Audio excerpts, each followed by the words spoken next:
4 5 6 6 plus 4 5 6 plus 4 5 6 6 6 is a 12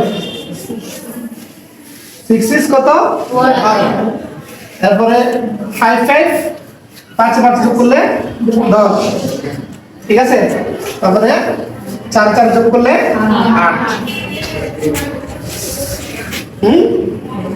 2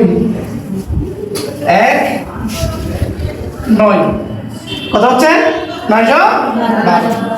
4 5 6 4 5 6 6 জয়ে 12 হাতে কত 1 এটার সাথে যোগ হয় না 6 5 6 11 11 হাতে কত 4 4